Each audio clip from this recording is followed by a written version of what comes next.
Subscribe कीजिए आपके अपने चैनल को, उसके बाद नोटिफिकेशन के लिए बेल आइकन दबाइए ताकि इसी तरह से आपको वीडियो प्राप्त होती रहे। धन्यवाद। हर हर महादेव, जय माता दी। प्रिय दर्शकों, कैसे हो आप लोग? उम्मीद करता हूँ कि आप अच्छे होंगे, स्वस्थ होंगे और खुशहाल ज़िंदगी जी रहे होंगे। और ये मैं हमेशा प्रभु से आपके लिए प्रार्थना भी करता हूँ, करनी भी चाहिए कि आप अच्छे हों, स्वस्थ हों, खुशहाल हों। आपका जीवन खुशहाली भरा हो, समृद्धि भरा हो, आपके जीवन में कोई कष्ट, कोई परेशानी ना आए, यही हमारी कामना है और रहनी भी चाहिए। तो एपिसोड पसंद आए तो आप लाइक कर दीजिएगा। आपका धन्यवाद। तो आपके समक्ष आप सबको बताएं, दूरभाष मास्टर जी वर्षों से ऑनलाइन कार्य कर रहे हैं। दूरभाष या चैट के माध्यम से जब भी आप जुड़ोगे उत्तर भी देंगे, बातचीत भी करेंगे। बहुत अच्छे ईमानदार व्यक्ति हैं और आगे बातचीत आप इनके साथ कभी भी कर सकते हो। तो देखिए, आज स्वपन से पूर्व हम बात करते हैं। एक तो प्रश्न था, सबके लिए वे प्रश्न है, और अंक ज्योतिष की भी बात कि व्यापार वृद्धि का कोई उपाय बताइएगा। वैसे मैंने पहले भी इस प्रश्न का जवाब दिया था, किंतु व्यापार वृद्धि अलग अलग व्यापार के लिए अलग अलग इसके मापदंड होते हैं। कौन सा आपके लिए उपाय है, और दूसरी चीज़ जन्म कुंडली से भी ये पूर्ण ज्ञान आ सकता है। किंतु फिर भी कोई भी व्यापार हो, आपको उपाय बताएंगे, आप उनको करिएगा। प्रभु ने चाहा तो आपको लाभ अवश्य होगा। अन्यथा आप कुंडली अपना मैसेज कर सकते हो, तो हम आपको निःशुल्क आपको बताएंगे किस तरीके से होगा, कौन सा व्यापार आपके लिए शुभ रहेगा। तो देखिए, व्यापार वृद्धि के लिए मैंने पहले भी कहा, हर शुक्रवार को भगवान विष्णु, माता लक्ष्मी जी के मंदिर में जा कर के उनके दर्शन, पूजन और आपको सामर्थ्य अनुसार वहाँ पर मिश्री का भोग उनको लगाना है। तो प्रभु ने चाहा तो सब कार्य आपका सिद्ध होगा।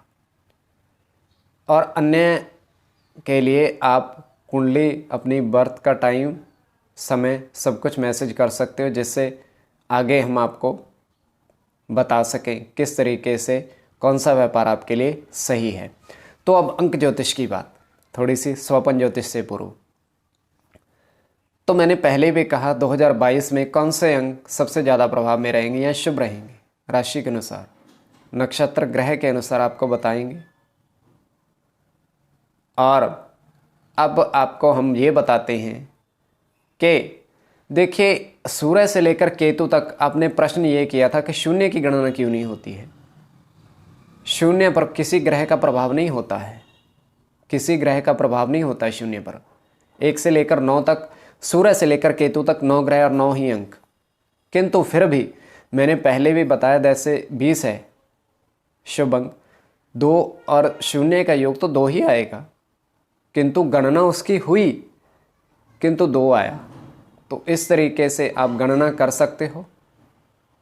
और एक चीज़ और, आप कोई भी कार्य, जैसे मोटरसाइकिल, घर का नंबर, कार का नंबर लेने से पहले कुंडली अवश्य दिखाइएगा। तो चलिए अब हम स्वपन की बात करते हैं। तृतीय पहर का स्वपन, और मैंने पहले भी कहा, बुरे ग्रहों का प्रभाव चंद्रमा पर अच्छे स्वपन नहीं दिखाता है। मंगलवार, बुधवार, शनिवार और शुक्ल पक्षों, मंगलवार, बुधवार, शनिवार, शुक्ल पक्षों, तो इसमें स्वपन फलित होने के अवसर ज़्यादा होते हैं। और कई बार स्वपन की गुत्थी बहुत अच्छे जानकार हैं, जो कल्पना में भरोसा करते हैं, इस कल्पना में, और गुत्थी को सुलझा करके स्वपन की, तो उनसे वो स्वपन का अर्थ पूरा निकाल देते हैं। तो हमसे भी ज़्यादा वो जानकार हैं, चिंता मत करिए। तो स्वपन आप कमेंट कभी भी कर सकते हो। तो चलिए, तृतीय पहर का स्वपन हम देख पा रहे हैं एक दुकान है। किस चीज़ की दुकान है? घड़ियों की। और दीवार घड़ी भी लगी हुई है चारों तरफ। तो वहाँ पर होता क्या है, एक वृद्ध व्यक्ति, बूढ़ा व्यक्ति आता है। ये सपने की बात है, हकीकत नहीं है। वृद्ध व्यक्ति उस दुकान में सिर्फ एक व्यक्ति है, तो उनसे वो मूल्य पूछता है कि इनका मूल्य क्या है। वो कहता है जी आप सामने लिखा है, पढ़ लीजिएगा। वो वृद्ध ये कहते हैं कि मुझे पढ़ना लिखना आता नहीं है, आप बताइए। वो कहता है जी, अलग अलग बताने लगता है। पहला बताता है वो, उसका मूल्य है 36 रुपये। देखिए वर्तमान समय में हकीकत में इतनी सस्ती कोई दीवार घड़ी मिलती नहीं है, पर यह सपने की बात बता रहा हूँ, ध्यान रखिएगा। आप मुझसे पूछने लोगे 36 रुपये की कहाँ मिलती है, तो यह सपने की बात है। 3 और 6 मतलब 36 रुपये की, दूसरी 48 रुपये की, तीसरी 55 और चौथी 0.4 की मतलब 4 रुपये की। वो वृद्ध व्यक्ति ये कहता है कि हमें 36 रुपये वाली चाहिए। 36 रुपये वाली लेकर के उसको 100 रुपये का नोट देता है और वो बचे हुए 64 रुपये उसको वापस करता है। और वृद्ध जैसे ही दुकान से बाहर निकलता है वो गायब हो जाता है। तो ये सपने की बात है।